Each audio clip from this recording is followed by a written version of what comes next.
Let me ask you something. Have you ever looked back at a situation and thought, if only I had done something differently? Maybe you missed a flight, forgot an important meeting, or didn't buy something that later became twice as expensive. We've all been there. And that's exactly where today's English lesson begins.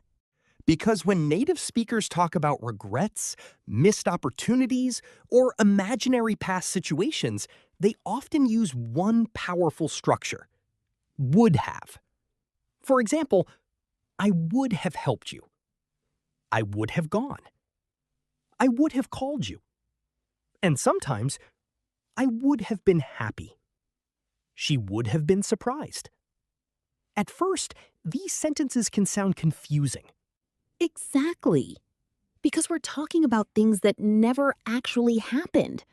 We're imagining a different past, an alternative version of events, a version where we made a different choice, caught the train, answered the phone, or showed up on time. And here's the good news. By the end of today's episode, you'll understand exactly when to use would have and would have been naturally in conversation. No memorizing complicated grammar rules, just real English, real situations, and lots of useful examples. Before we continue, let's see how much you already know. Imagine this situation. Your friend had a birthday party last weekend. You really wanted to go, but unfortunately, you were sick and stayed home. A few days later, your friend asks, "Why didn't you come to my party?" Which sentence is correct? A, I would have come if I wasn't sick. B, I would have come if I hadn't been sick. Take a moment. Think about it carefully. A or B? Don't worry if you're not sure.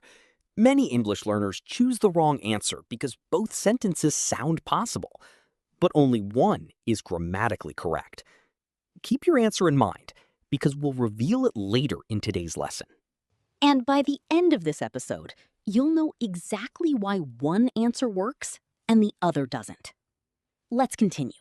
All right, let's jump into Emma and Daniel's conversation, where they're about to make every possible mistake with would have. This should be fun. Daniel, did you hear about Olivia's birthday party? Everyone keeps talking about it. Apparently, it was amazing. I know. I'm still disappointed that I missed it. I would have came if I wasn't sick. Really? I wanted to go too. I would have went, but I had to work late.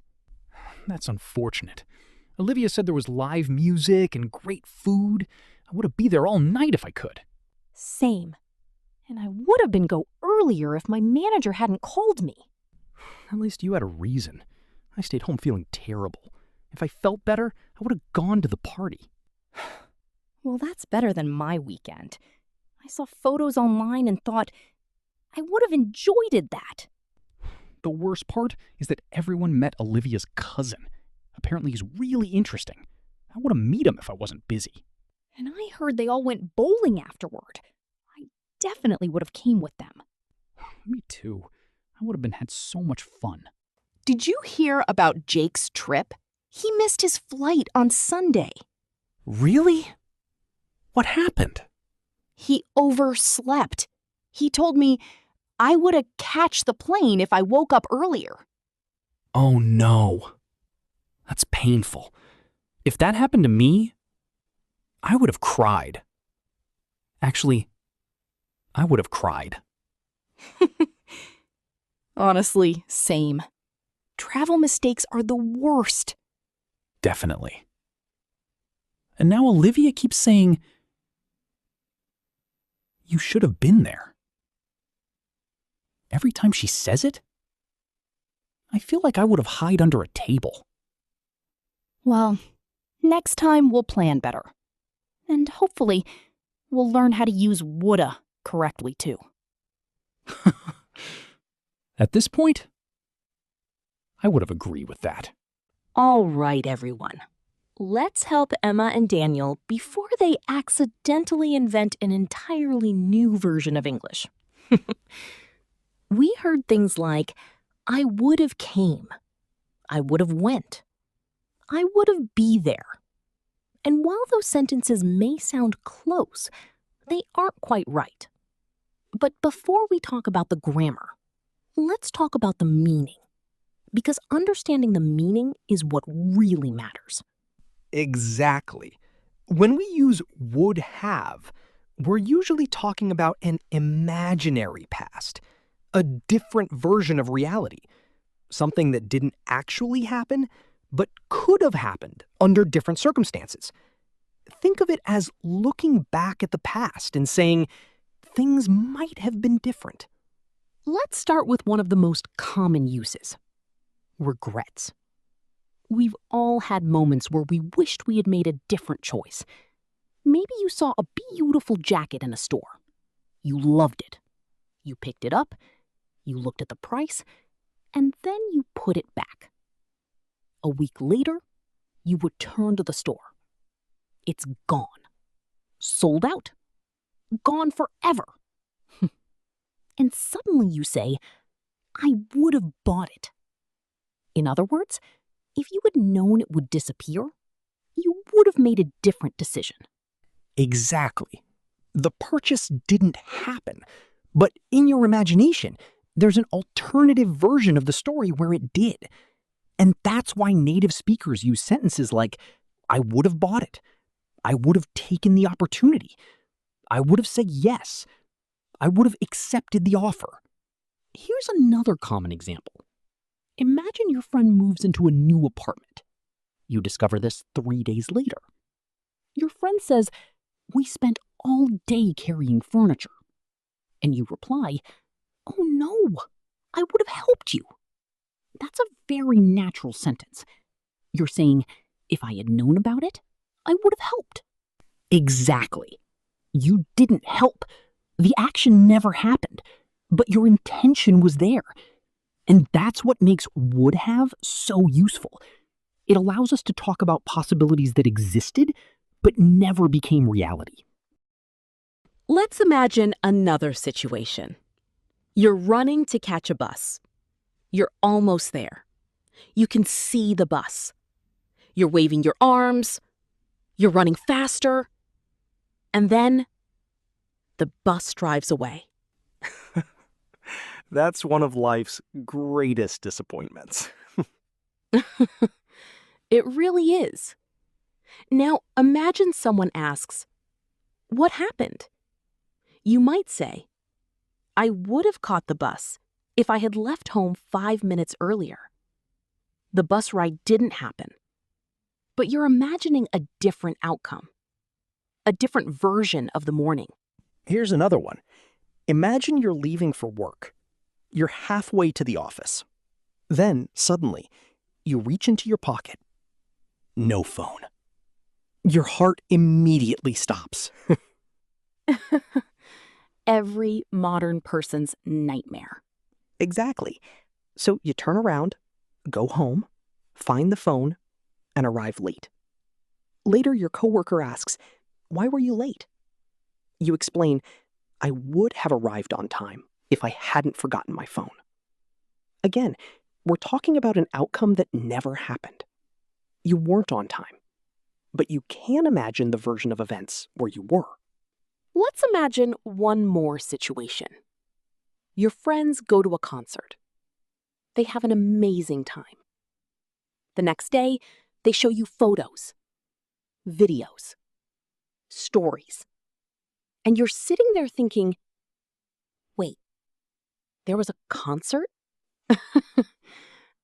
Nobody invited you. Or maybe they did and you missed the message. Either way, you didn't go. So naturally you say, I would have gone if I had known about it. That's a sentence you'll hear all the time. I would have gone. I would have joined. I would have attended. I would have come. All of these express the same idea. The event didn't happen for you, but under different circumstances, it could have. Let's listen to some very common examples. I would have helped you. I would have called you. I would have bought it. We would have gone. I would have stayed longer. They would have joined us. Notice something? Every sentence is talking about an alternative past, not reality, not what actually happened, but what might have happened. So here's today's memory trick. Ready? Would have equals alternative past. A different outcome, a different choice, a different result. And once you understand that idea, you'll start hearing would have everywhere. In movies, TV shows, podcasts, and everyday conversations. All right, everyone. Now let's move on to a phrase that sounds very similar to would have, but has a slightly different job. Would have been. And honestly, this is one of those expressions you'll hear all the time in movies, interviews, podcasts, and everyday conversations. For example, I would have been happy. She would have been late. They would have been surprised. We would have been friends. At first, these sentences can feel a little mysterious. Exactly. Because with would have, we usually imagine an action, something someone would have done. But with would have been, we often imagine a situation, a condition, or a state. We're describing how things could have been different, not what someone would have done, but what someone would have been like, or what a situation would have been like. Let's start with a simple example. Imagine your best friend wins concert tickets, but unfortunately, you only find out after the concert is over. Your friend says, "You should have come." And you reply, "I would have been happy to go." Or simply, "I would have been happy." You're imagining your feelings in an alternative version of the past, a version where you attended the concert, a version that never happened. Exactly. The happiness didn't happen, but you're imagining the happiness that could have happened. That's why native speakers use would have been so often when talking about emotions. I would have been excited. I would have been nervous.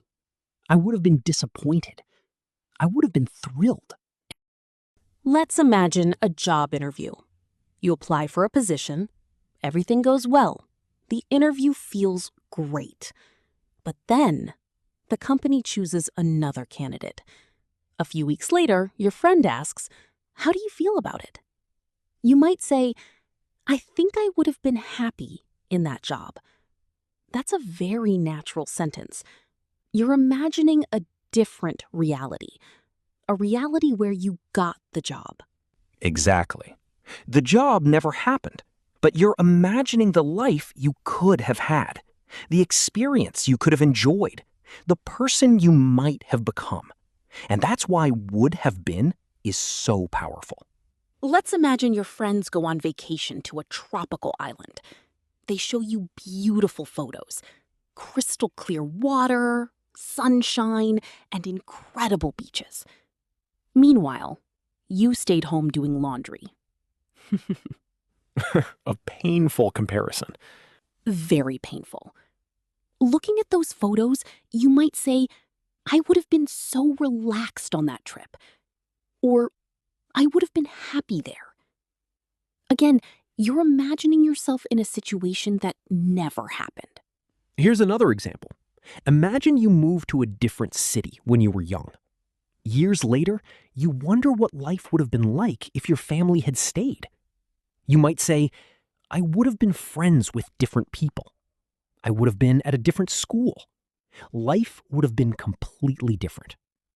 These are all examples of imagining an alternative past, a different path, a different life story. Let's look at a very common everyday example. Imagine Sarah is rushing to catch a train. At the last moment, her friend gives her a ride. Because of that, she arrives on time. Now someone says, "Good thing your friend helped you." Sarah replies, "Yes, otherwise I would have been late." That's a sentence native speakers use constantly. Notice that we're not talking about an action. We're talking about a situation. Being late. And that's why would have been fits perfectly. Other examples? He would have been tired. They would have been surprised. We would have been lost. The trip would have been boring. Amy, let's listen to a few common examples. I would have been happy. She would have been late. They would have been surprised. We would have been friends. The trip would have been amazing. He would have been exhausted. Notice the pattern? We're describing a state, A condition, a feeling, or a situation in an alternative past. Let's compare them quickly. I would have helped you. That's an action. Helping. I would have been happy. That's a feeling, a state. We would have gone. Action. We would have been tired. Condition. Both structures imagine a different past, but one usually focuses on actions, and the other often focuses on situations, feelings, or states. So here's today's memory trick. Would have. Imaginary action. Would have been. Imaginary situation or feeling. And once you start noticing this pattern, you'll hear it everywhere. Movies, interviews, podcasts, and real conversations. Now that we understand both structures, it's time to look at the biggest mistakes learners make and how to avoid them completely.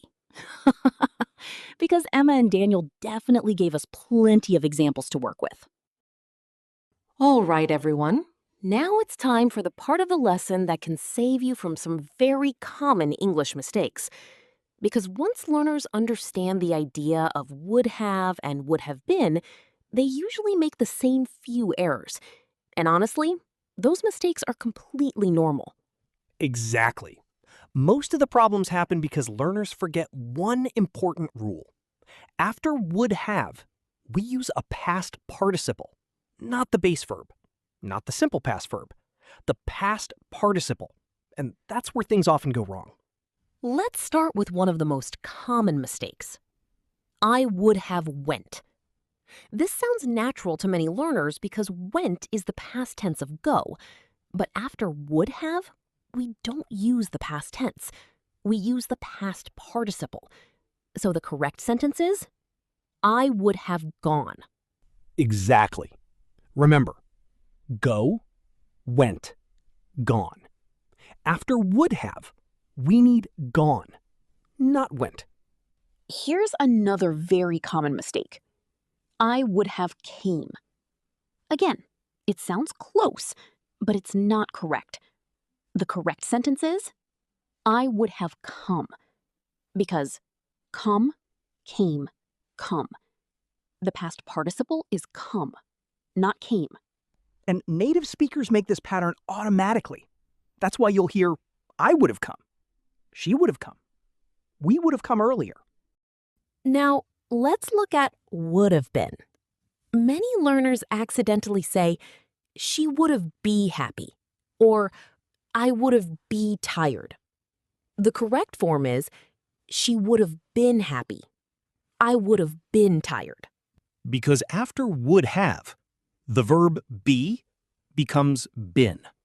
Not be, not was, not were. Simply would have been. Let's do a quick correction challenge. I would have went. I would have gone. I would have came. I would have come. She would have be happy. She would have been happy. They would have be surprised. They would have been surprised. Here's today's easiest memory trick. Ready? Would have equals past participle. Always. Every time, no exceptions. And here's another helpful way to think about it.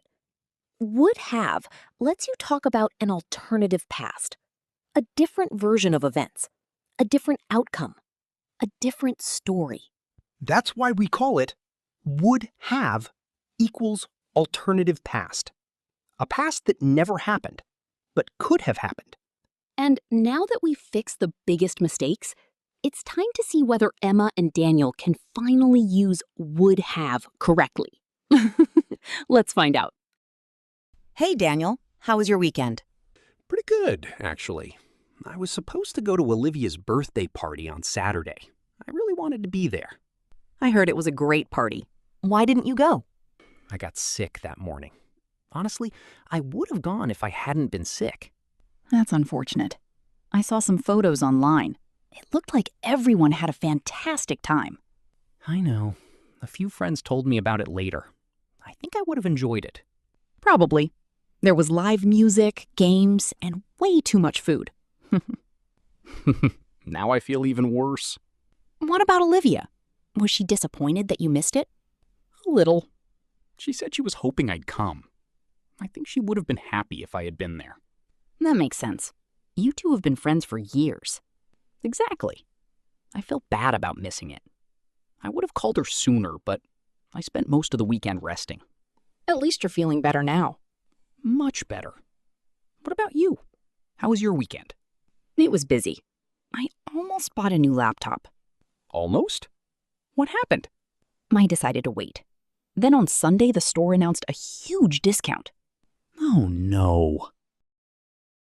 I know. If I had waited one more day, I would have saved a lot of money. That's painful. I would have bought it immediately if I saw that discount. You know what's funny? My brother missed his flight this weekend. Seriously? How? He overslept. His alarm never went off. That's the worst. I would have panicked. He definitely did. He said he would have arrived on time if he had woken up earlier. I can imagine. Travel problems always create the best stories later. Speaking of stories, Olivia invited everyone to another event next month. Really? That's great. Yes, and this time there are no excuses. Don't worry. If I'm healthy, I'll be there. Good, because if you miss another party, Olivia might stop inviting you. Fair point. And honestly, I would have missed a lot of fun if that happened. Exactly. So mark the date on your calendar right now. Already done. And this time, nothing is stopping me. All right, everyone. It's time to reveal the answer to today's quiz. Remember the question? You missed your friend's birthday party because you were sick. Which sentence is correct? A. I would have come if I wasn't sick. B. I would have come if I hadn't been sick. The correct answer is B. I would have come if I hadn't been sick. Great job if you got it right. We're talking about an imaginary situation in the past, so we use if I hadn't been sick to describe the condition that stopped us from going. Now let's practice together. Repeat after us. I would have helped you. I would have called you. I would have gone. I would have bought it. Now try these. I would have been happy. She would have been surprised. We would have been friends. They would have been excited. Excellent work. The more you repeat these patterns, the more natural they'll sound in your everyday English conversations. And that's it for today's lesson on would have and would have been. Today, we learned how native speakers talk about regrets, missed opportunities, different outcomes, and imaginary situations from the past. Remember, would have helps us imagine a different action. I would have called. I would have helped. I would have gone. And would have been helps us imagine a different situation or feeling. I would have been happy. She would have been surprised. They would have been excited. Now it's your turn to practice. Head down to the comments and complete today's challenge. Write one sentence using would have. Write one sentence using would have been. And finish this sentence. If I had more free time last weekend, I would have. We're excited to read your answers. Thank you so much for listening. Keep practicing, keep speaking, and keep enjoying the process. Every mistake is helping you become a better English speaker. And don't worry if this grammar feels difficult right now. The more you listen, the more you read, and the more you speak, the easier it becomes. We'll see you in the next episode. Bye, everyone, and keep learning English one conversation at a time. Yeah, everyone, and keep learning English one conversation at a time.